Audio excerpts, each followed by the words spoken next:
Respected pattern and chief साहब, president साहब, general secretary साहब, स्टेट प्रेसिडेंट एवं सेक्रेटरी साहब लोग एवं अन्य सभी पदाधिकारी एवं सभी सदस्य लोगों को सादर जय हिंद। मैं हवलदार कुशाल सिंह, अरेवा एक्टिव मेंबर। हमारे अरेवा ग्रुप की कुछ दिन पहले वर्चुअल मीटिंग का वीडियो रिकॉर्डिंग जो कल परसों हुई वो मेरे व्हाट्सएप ग्रुप में भी आई। मुझे भी बहुत खुशी हुई और कि अरेवा के भीतर जो असम राइफल के शौर्य के नाम को भविष्य में ऊंचाई में ले जाने के लिए जो कुछ भी गतिविधियां और प्रयास कार्रवाई चल रही है वो अच्छी बात है। मेहनत जारी और आशा करता हूं कि जल्दी जल्दी मेहनत का फल प्राप्त होगा। मैं विशेष तौर पर जनरल सेक्रेटरी सूबेदार बीटी नायर साहब को स्पेशली धन्यवाद देना चाहता हूं, जिन्होंने असम राइफल के लोगों को एक सूत्र में बांधकर एक मंच में लेकर आने का प्रयास किया है, जो अरेवा के फाउंडर मेंबर हैं। हालांकि ग्रुप के बहुत सारे लोगों ने अपना पसीना एक करके खून पसीना एक करके अरेवा की जो है मेंबरशिप और फंड को बढ़ाया है। उसमें मेंबरशिप बढ़ाने में, एडमिनिस्ट्रेशन का ऑफिशियल कार्य करने में, ऑफिस संबंधित कार्य करने और मेंबरशिप फॉर्म भरने संबंधित कार्य हो, चाहे सेक्रेटरी के साथ फील्ड में जाकर मेंबर बनाने का कार्य हो, चाहे डोनेशन देना हो, मीटिंग हॉल में ऑफिशियल कार्य और फॉर्म भरने का कार्य हो, डोनेशन इकट्ठा करके सेक्रेटरी का सहयोग देने की बात हो, फ्री मीटिंग हॉल की व्यवस्था हो, इत्यादि कार्य में मैंने भी जिला सचिव के साथ हर जगह योगदान दिया है। और लेकिन अरेवा के जन्मदाता वही हैं, इसलिए ज़्यादा श्रेय उनको दिया जाता है। आशा है असम राइफल के त्याग, परिश्रम और शौर्य के नाम को भविष्य में ऊंचाई में ले जाने के लिए वो प्रयास में और तेजी लेकर आएंगे। यहाँ पर मैं असम राइफल के त्याग, परिश्रम, वीरता, शौर्य, बलिदान के इतिहास को देखते हुए इसके नाम को भविष्य में ऊंचाई में ले जाने के लिए कुछ और सिस्टम में सुधार हेतु कुछ पॉइंट देना चाहता हूँ, जो इस प्रकार हैं। संस्था के अंदर जो है सबसे पहले अकाउंटेबिलिटी, जो सदस्यों का विश्वास बढ़ाने हेतु इस संबंधित एक साफ सुथरा हिसाब किताब होना बहुत आवश्यक है। ऐसा होने से सदस्य लोगों में काम करने वालों के प्रति विश्वास की भावना बढ़ती है, जो लीडरों के लिए बहुत आवश्यक होती है। यह जायज़ बात भी है। जो लोग इसमें मेहनत कर रहे हैं, जैसे पैटर्न चीफ साहब, प्रेसिडेंट साहब, जनरल सेक्रेटरी साहब, सेक्रेटरी साहब लोग और कोई एक्टिव मेंबर, इसमें जो लोग भी मेहनत कर रहे हैं उनको खर्चा दिया जाना आवश्यक है। लेकिन ज़रूरी नहीं कि हर कोई इसे लेगा, लेकिन बहुत सारे स्वयंसेवी संस्थाएं होती है जो कुछ नहीं लेती हैं। मैं खुद बहुत सारी भूतपूर्व सैनिकों के तथा समाज के लोगों के हिंदी तथा अंग्रेजी में एप्लीकेशन लिखने, ऑफिशियल कार्य करने में निःशुल्क कार्य करता हूं। और भी बहुत सारे देश में लोग हैं जो निस्वार्थ भाव से सेवा करते हैं, जो अच्छी बात है। लेकिन इंटरेस्ट बने रहने के लिए इसमें मेहनतनामा, जो लेजिटिमेट, जो जायज़ खर्चा लेने में कोई गुरेज नहीं है, वो ज़रूरी है। जो दौड़ धूप है उसका जो है जायज़ लेना बहुत ज़रूरी है। लेकिन सिस्टम से उसको दिखा करके जायज़ तरीके से जायज़ जो लेजिटिमेट लिया जाए, सिस्टम से नाजायज़ तरीके से ना लिया जाए, ताकि मेहनत के बाद भविष्य में भ्रष्टाचार के आरोप में बदनाम न होना पड़े। खर्चे का पूरा विवरण स्टेटमेंट में quarterly, half yearly, yearly WhatsApp group में दिखाया जाए, जिससे सदस्यों में विश्वास बना रहेगा। इसी कारण से इंटरनेट में कुछ लोगों ने ऑडियो वीडियो डालकर करोड़ों के घोटाले का अरेवा के जनरल सेक्रेटरी साहब के ऊपर आरोप लगाया है।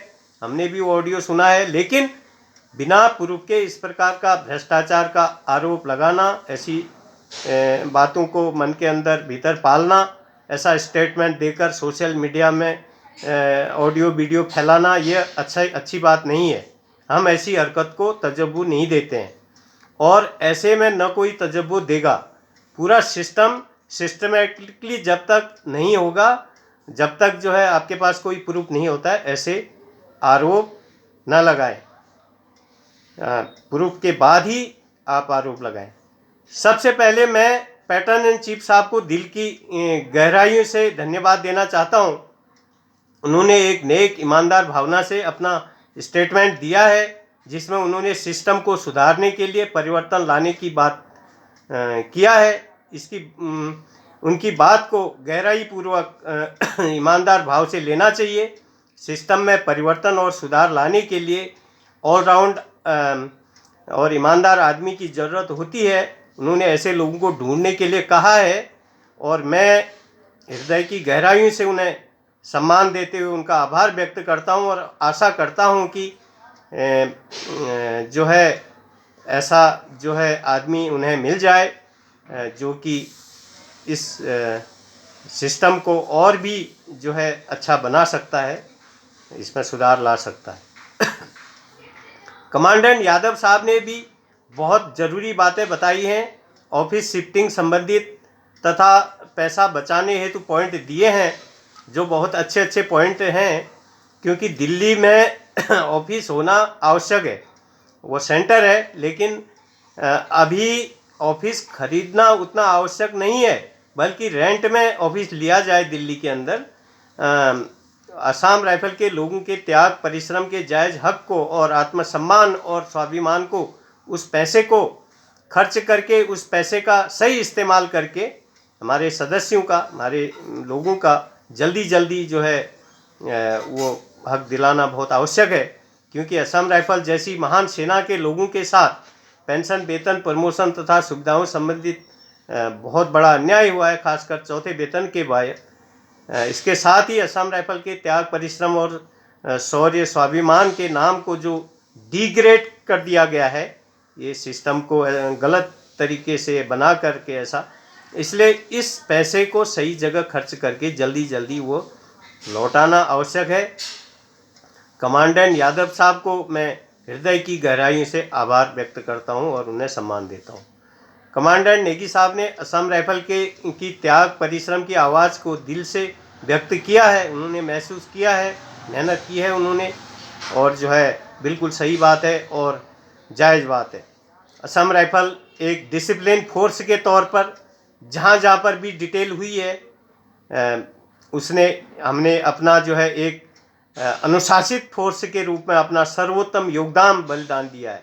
चाहे आतंकवादी क्षेत्रों में कठिन से कठिन हफ्ते महीनों वाले ऑपरेशन हो, चाहे भारत चीन सीमा का हफ्ते महीने तक पैदल ऑक्सीजन रहित बर्फीली सीमा हो, चाहे जम्मू कश्मीर, श्रीलंका, हैती देश हो, हर जगह असम राइफल जहाँ भी डिटेल रही है, अपना सर्वोच्चम बलिदान और योगदान दिया है। कमांडेंट नेगी साहब का भी हृदय की गहराई से आभार व्यक्त करता हूं और सम्मान देता हूं।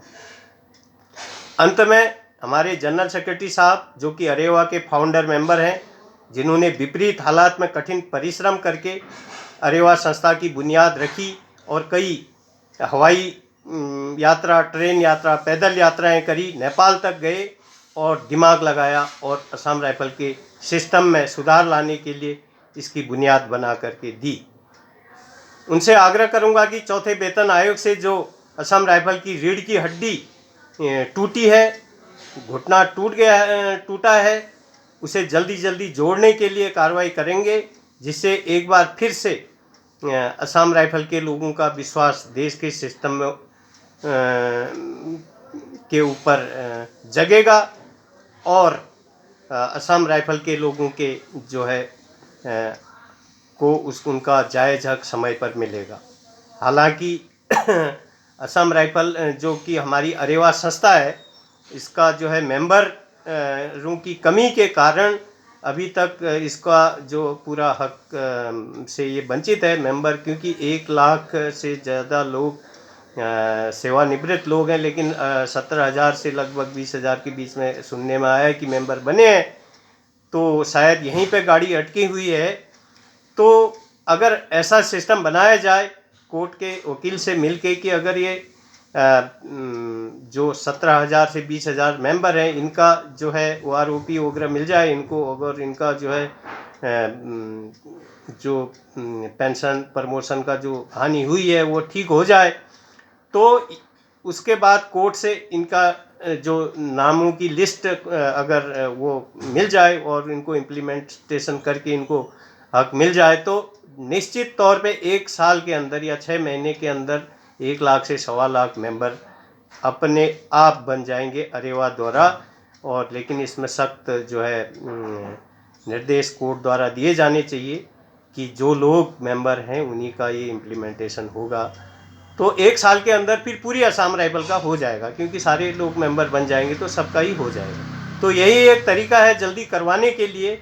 मैं जनरल सेक्रेटरी तुलसी नायर साहब से आग्रह करूंगा कि इस दिशा में अगर हो सकता है तो जल्दी जल्दी आप ऐसा कुछ बना सकें, जिससे जो हमारे लोगों को जो है कोर्ट जो है दिल्ली हाई कोर्ट ये जो है इनका खोया हक दे सके जल्दी जल्दी, तो ऐसा कुछ बनाना पड़े। मैं जनरल सेक्रेटरी तुलसी नायर साहब तथा सभी साहब लोगों को और सेक्रेटरी साहब लोगों को और सदस्य लोगों को दिल की गहराई से सम्मान देते हुए, आभार व्यक्त करते हुए विदा लेता हूँ। जय हिंद, गुड डे।